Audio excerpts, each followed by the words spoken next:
اعوذ باللہ من الشیطان الرجیم بسم اللہ الرحمن الرحیم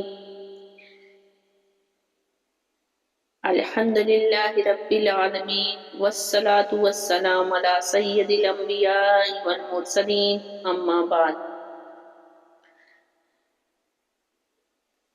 اے اللہ، ہمیں رمضان تک پہنچانے والے ہمیں رمضان کی قدر کرنے کی توفیق عطا فرما، ہمیں اس مہینے میں نیکیاں سمیٹنے والا بنا دے، ہمیں اپنی رحمتوں سے محروم نہ فرما، آمین یا رب العالمین۔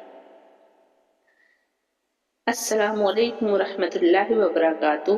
میرے معزز سامعین، آج کا موضوع ہے رمضان کی آمد، نیکیوں کا پیغام۔ رمضان کی آمد صرف ایک مہینے کا آغاز نہیں بلکہ رحمتوں کی بارش کا آغاز ہے، مغفرت کے دروازے کھلنے کا اعلان ہے، جہنم سے آزادی کا پیغام ہے۔ اگر آپ چاہتے ہیں کہ رمضان کی آپ کی زندگی بدل دے، آپ کے دل کو نرم کر دے، آپ کے گناہوں کو مٹا دے، تو اس بیان کو آخر تک ضرور سنیے گا۔ میرے عزیزو، جب رمضان آتا ہے تو گویا اللہ تعالیٰ اپنے بندوں کو آواز دیتا ہے، اے میرے بندو آ جاؤ، میں تمہیں معاف کرنے کے لیے تیار ہوں۔ اے گنہگارو آ جاؤ، میری رحمت تمہارے انتظار میں ہے۔ اے پریشان حال لوگو آ جاؤ، سکون کا مہینہ آ گیا۔ رمضان کی آمد مومن کے دل میں خوشی پیدا کرتی ہے۔ صحابہ اکرام رضی اللہ عنہ رمضان سے 6 ماہ پہلے دعا کیا کرتے تھے، یا اللہ ہمیں رمضان نصیب فرما، اور رمضان کے بعد 6 ماہ دعا کرتے تھے، یا اللہ ہمارے رمضان کو قبول فرما۔ یہی تھا ان کا شوق، یہی تھا ان کا جذبہ۔ جیسے بارش کے بعد زمین سرسبز ہو جاتی ہے، ویسے ہی رمضان میں مومن کا دل نیکیوں سے بھر جاتا ہے۔ یہ مہینہ خاص کیوں ہے؟ اس مہینے میں قرآن نازل ہوا، اس میں لیلۃ القدر ہے، اس میں روزے فرض کیے گئے، اس میں ہر نیکی کا اجر کئی گنا بڑھا دیا جاتا ہے۔ نبی کریم صلی اللہ علیہ وسلم نے فرمایا، رمضان میں ایک فرض کا ثواب 70 فرضوں کے برابر ہو جاتا ہے، اور نفل کا ثواب فرض کے برابر۔ سوچئے، ایک کیسا سنہرا موقع ہے۔ رمضان کا سب سے بڑا تحفہ روزہ ہے۔ روزہ ہمیں صرف بھوکا رہنا نہیں سکھاتا بلکہ صبر سکھاتا ہے، نفس کو قابو کرنا سکھاتا ہے، اللہ کا خوف پیدا کرنا سکھاتا ہے۔ جب بندہ گرمی میں پیاسا ہوتا ہے اور کوئی دیکھنے والا نہیں ہوتا مگر پھر بھی پانی نہیں پیتا تو یہ اخلاص کی اعلیٰ مثال ہے۔ روزہ ہمیں یاد دلاتا ہے کہ اللہ ہر حال میں ہمیں دیکھ رہا ہے۔ رمضان کی آمد ہمیں نماز کی طرف بلاتی ہے۔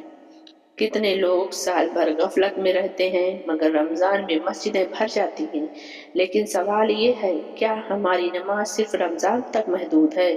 رمضان ہمیں سکھاتا ہے کہ نماز ہی ہماری زندگی کا حصہ بن جائے۔ 5 وقت کی نماز، تراویح، تہجد، یہ سب نیکیوں کے خزانے ہیں۔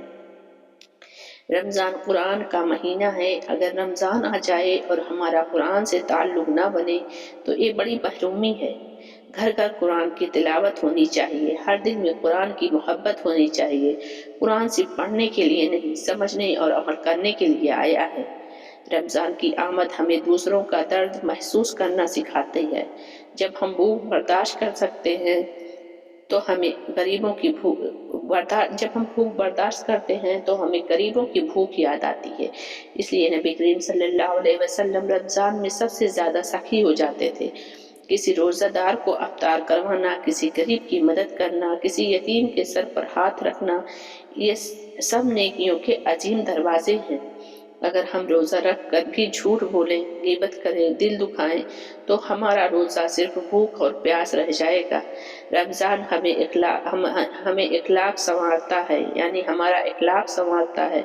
غصہ کم کریں، معاف کرنا سیکھیں، دل صاف رکھیں، نرم گفتگو کریں، یہی رمضان کا اصل اثر ہے۔ میری بہنوں، رمضان کی آمد پر اپنے گھروں کو جنت کا نمونہ بنا دیں۔ کچن میں ضروری کام کریں مگر عبادت کو نہ چھوڑیں۔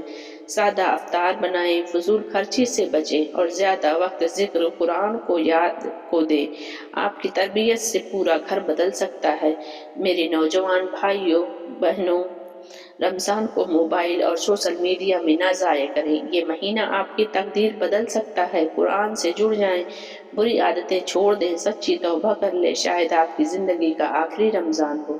یہ کس کو پتا ہے کہ یہ کس نے دیکھا ہے کہ ہماری زندگی کتنی ہے۔ رمضان کی آمد ہمیں اس عظیم رات کی خوشخبری دیتی ہے، ایک رات 1000 مہینوں سے بہتر ہے، یعنی تقریباً 83 سال کی عبادت سے زیادہ۔ کیا ہم اس رات کو ضائع کر سکتے ہیں؟ نہیں۔ آخری عشرے میں جاگیں، روئیں، گڑگڑائیں، اپنے رب کو منائیں۔ میرے عزیزوں، کتنے لوگ پچھلے رمضان ہمارے ساتھ تھے، آج قبروں میں ہیں۔ کیا ہم نے سوچا کہ شاید اگلا رمضان ہمیں نصیب نہ ہو؟ اگر یہ ہمارا آخری رمضان ہو تو ہم اسے کیسے گزاریں گے؟ غفلت میں یا عبادت میں، گناہوں میں یا نیکیوں میں؟ رمضان کی آمد ہمیں جگانے آئی ہے۔ رمضان کا پیغام صرف فرد کے لیے نہیں، پورے معاشرے کے لیے۔ جھوٹ ختم ہو، سود ختم ہو، ظلم ختم ہو، بے حیائی ختم ہو۔ اگر ہر مسلمان سچی توبہ کر لے، معاشرہ بدل سکتا ہے۔ اے اللہ، ہمیں رمضان کی صحیح قدر کرنے کی توفیق عطا فرما، ہمیں سچی توبہ نصیب فرما، ہمارے دلوں کو پاک کر دے، ہماری آنکھوں کو اپنے خوف سے رونے والا بنا دے۔ ہمیں قرآن سے محبت عطا فرما، ہماری نماز کا پابند بنا دے، ہمیں اخلاص عطا فرما۔ یا اللہ، ہمارے پچھلے تمام گناہ معاف فرما دے، ہمارے والدین کی مغفرت فرما، ہماری اولاد کو نیک بنا، ہماری پریشانیوں کو دور فرما، ہماری بیماریوں کو شفا دے، ہماری دعاؤں کو قبول فرما۔ یا رب، اس رمضان کو ہماری بخشش کا ذریعہ بنا دے، ہمیں جہنم سے آزادی عطا فرما دے، ہمیں جنت الفردوس میں جگہ عطا فرما دے۔ اے اللہ، ہمیں رمضان کے بعد بھی نیکیوں پر قائم رکھ، ہمیں اپنی اور رضا والا بنا دے، ہم سے راضی ہو جا۔ اے ہمارے رب، ہم سے راضی ہو جا، ہماری دعاؤں کو قبول فرما لے۔ آمین یا رب العالمین۔ وآخر دعوانا الحمدللہ رب العالمین۔ سبحان ربک رب العزت عما یصفون وسلام علی المرسلین والحمد للہ رب العالمین۔